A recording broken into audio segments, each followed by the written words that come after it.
이승만 대통령은 한국전이 발발하고 6월 27일 새벽에 서울을 탈출했습니다. 아시죠? 역사를 왜곡하는 다큐멘터리라고 부를 수도 없는 그 조악한 방송이 나갔는데 방통위에서 경위 파악하셨습니까? 우정면 의원님 추가 질의해 주십시오. 5분입니다. 추가 질의 앞서 지금 여당 의원들이 다 나가셔서 그런데요. 분명히 짚어야 될 부분이 있어서 의사진행 발언 한 1분만 주시면 말씀드리고 싶습니다. 드리세요. 7분 드리세요. 민주당이 조금 전에 오전에 우리 최민희 위원장님께서 민주당이 방통위원 추천을 공식화했다라고 확인을 하셨습니다. 네. 네. 그러니까 그동안 민주당을 향해서 방통위원 추천하라고 일관되게 요구했던 여당이 갑자기 입장을 바꿨습니다. 뜬금없이 이진숙 위원장에 대한 탄핵 헌재 의결과 시점을 맞추라는 그런 헌법재판소의 독립성도 침해할 수 있고 국회의 독자적인 이 활동도 침해할 수 있는 그런 이상한 제안을 하셨는데 이건 다 떠나서 여당의 입장이 이렇게 일주일도 못 가서 바뀔 수 있는 것인가 이 점을 짚어야 된다고 보고요. 이게 야당 공격할 때 대통령이 지난해 방통위원 후보자 임명 안 한 부분에 대해서는 애써 모른 척 하면서도 야당이 추천 안 한 것이 문제니까 지금이라도 추천해서 2인 체제를 해소하라고 요구하지 않았습니까? 근데 이런 헌재에 판단하고 시기를 맞추라는 엉뚱한 제안을 한 것으로 여당이 그동안에 요구했던 것에 그 신뢰성을 다시 한번 의심하지 않을 수 없다 이런 말씀 드리고요. 그리고 심지어는 추천 전에 그 방통위원장에 대한 야당의 그 탄핵 발의들을 사과하라는 얘기도 했습니다. 그러면 대통령이 지난해 임명 안 한 건 어떻게 되는 겁니까? 이게 너무 속이 보이고 이런 얕은 수로 여당 지지자들은 과연 설득시킬 수 있는 것인지 묻지 않을 수 없습니다. 지난 14일에도 최영두 간사님 등등이 야당을 향해서 추천을 하라고 했죠. 그런 모든 것이 해결된다고. 그래서 민주당은 뭐 그런 입장에 다 동의하는 것은 아니지만 방통위가 기능할 수 있도록 그 추천을 하겠다는 입장을 정했고 그걸 오늘 공표를 했는데 바로 사실상 추천하지 말아달라는 요구를 한 것으로 그렇게 이해가 됩니다. 여기에 이어서 제가 질의를 하겠습니다. 사무처장님, 예. 야당이 추천할 거면 빨리 하는 게 맞죠? 뭐 추천해 주시면 좋을 것 같습니다. 네, 알겠습니다. 그 앞선 질의에서 김태규 직무대행 그 야당 의원 고소한다는 입장 말씀드리면서 그 소송 예산 그 소송금은 비용은 누가 돼야 되냐 이런 얘기 나눴잖아요. 근데 이제 사무처장님께서 판단을 해볼 문제다. 그 얘기는 방통위 예산이 투입될 수도 있다는 얘기로 들렸습니다. 그 입장이 맞습니까? 뭐 꼭 그런 측면은 아닙니다. 예. 근데 판단을 해본다는 거 아니에요. 이게 첨예한 정치 사안이고. 그러니까 그거를 면밀히 좀 따져봐야 될 것 같습니다. 과연 이게 방통위 예산 지원 가능한지 아니면은 개인적으로 하셔야 되는 건지. 예. 이게 첨예한 정치 사안이고 또 그 첨예한 정치 사안의 일방의 편을 드는 것이고 입장에 쓰는 것이고 심지어는 국회 활동을 공격하는 입장이에요. 여기엔 동의하시죠? 불편 부당한 입장입니까? 뭐 제가 특별히 뭐 드릴 말씀이 없습니다. 예. 앞서서 소송 예산 3억 원을 다 썼다고 답변을 해주셨습니다. 그럼 이번에 집행정지 신청에 대한 대응 소송 비용은 어디서 조달을 하는 겁니까? 김영관 기조관님. 아마 예산 항목 중에 그 사용이 가능한 항목을 찾아서 아마 그렇게 집행이 전용을 할 것이다. 하여튼 그 전용이라기보다는 하여튼 항목 내에서 조정을 아마 하게 될 것 같아요. 하여튼 소송 예산은 없어요 지금. 잡혀있던 예산은. 예, 거의 바닥이 난 걸로 제가 알고 있습니다. 이인철 신임 KBS 이사가 수임 계약서 썼습니까? 이번 집행정지 변호인으로 들어가 있더군요. 네, 아마 그런 걸로. 수임 계약서 제출해 주십시오. 사무처장님 답변해 주세요. 확인할 게 있습니다. 한번 예 검토해 보겠습니다. 예. 아니 국회에서 제출을 해달라고 이렇게 공식적으로 얘기를 하는데 아니 근데 그걸 제가 뭐 여기서 단정적으로 말씀드리기 어려운 위치에 있어서 그렇습니다. 혹시 수임 계약서 안 쓴 거 아닙니까?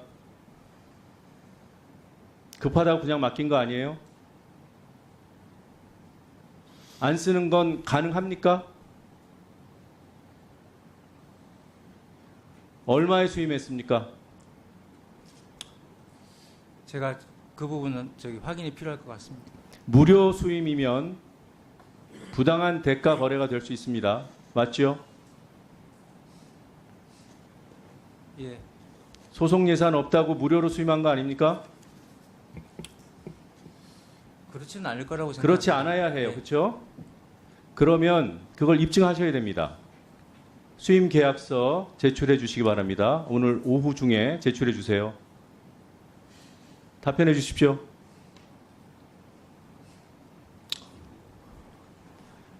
어쨌든 그 부분은 직무대행께 말씀드려 보겠습니다.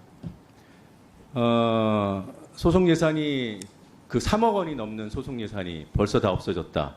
그게 이제 방심위 제재를 방통위에서 최종 승인을 하니까 그 방심위 방송보도 제재를 둘러싼 소송은 방통위가 소송 당사자가 되는 거예요. 그래서 소송 비용을 많이 썼어요. 그렇죠? 그렇습니다. 어쨌든 최종 승인을 방통위가 한 것이기 때문에 책임을 져야 합니다. 그렇죠? 그걸 승인이라고 보기보다는 방심위의 제재심의 결정에 저희가 기속되는 걸로 알고 있습니다. 예. 그 논쟁까지 할 시간은 없고요. 29번 모두 졌습니다. 맞습니까? 아마 집행정지가 그렇게 된 걸로 알고 있습니다. 네. 어떻게 29번 전패를 합니까? 방심위 제재 결정에 기속된다는 것은 변론으로 하고 소송 대응을 어떻게 했길래 29번 다 집니까? 이거 국가 예산 아니에요? 여기 소송 비용 쓰신 거죠? 예, 그렇습니다. 근데 이제 와서 또 야당 의원들까지 고소한다고 하니까 제가 계속 이런 질문을 드리는 겁니다. 다시 한번 여쭤볼게요. 소송 비용 전용해서라도 김태규 직대한테 이렇게 예산을 투입할 겁니까? 그 지금 제가 답변 드리기 어려울 것 같습니다. 김영관 기조관님, 그 네. 결격사유 조여 관련해서 범죄 경력은 어떻게 조여하셨어요? 범죄 경력은 그 1분 더 그 드리세요. 범죄 경력을 조회할 수 있는 시스템이 연결이 돼 있는 걸로 알고 있습니다. 그렇게 했어요? 예, 실무자들이 그렇게 그거는 하고 당적 조회, 뭐 대통령직 인수위 이력 이런 걸 왜 조회 안 하셨어요? 대통령직 인수위원회 그 인수위원 여부는 인수위원회 백서가 있습니다. 그래서 그걸 통해서 제가 확인한 걸로 알고 있고요. 그것까지는 했고 예. 당적하고 당적 그러면 조회도 이제 지난번 말씀드린 것처럼 결격 사유 결격 그 대상인지 여부를 확인하는 확인서를 받고 각 당에 문서로 조회를 했습니다. 묻기만 하고 답을 안 들었잖아요. 재촉도 안 하고 그렇죠? 결격 사유 확인은 전체 회의 의결 사항입니다. 네, 그렇습니다. 포스터 하나 띄워 주십시오. KBS가 광복절에 방송한 기적의 시작이라는 이승만 다큐입니다. 이현 국장님, 저기 포스터에 보면 I will stay here라고 돼 있죠. 네, 저희 여기서 here가 어디예요?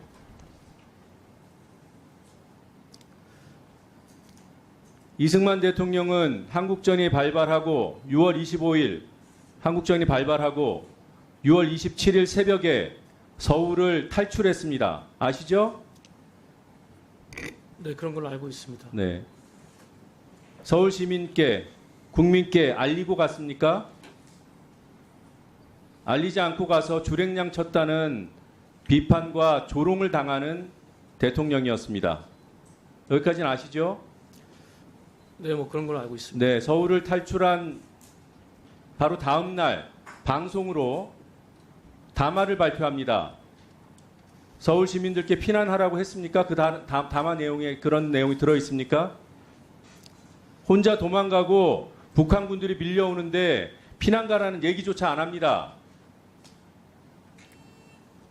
그런 대통령이 I will stay here. 여기서 here는 저 다큐멘터리 감독이 얘기했어요. 서울이라고. 전쟁 터지니까 수도 서울을 지키겠다는 표현을 자기 부인한테 했다는 말이 저겁니다. 이런 방송이 KBS에 나와도 됩니까? 아까 뭐 경위 파악하셨다고 했죠? 이 내용까지 하셨어요? 역사를 왜곡하는 다큐멘터리가 다큐멘터리라고 부를 수도 없는 그 조악한 방송이 나갔는데 방통위에서 경위 파악하셨습니까? 방송 내용에 대해서는 저 방심위가 담당이라 저희가 따로 그 부분까지 체크하고 있지는 않습니다. 아니 나비 부인은 경위 파악했다면서요? 그건 KBS 쪽에서 사과도 하고 한 거기 때문에 저희가 그 확인을 했었고요. 말이 돼요? 사과를 하면 경위 파악을 하고 사과를 안 하고 버틸 때 우리가 경위 파악을 해야죠. 문제의식이 없는 거 아니에요? 이승만 대통령은 전쟁에 국민을 버리고 도망간 대통령입니까? 아니면 끝까지 국민 옆에서 자리를 지킨 대통령입니까? 그걸 KBS가 나서서 왜곡하는데 박통위가 뒷짐지고 있어요? 이상입니다. 네.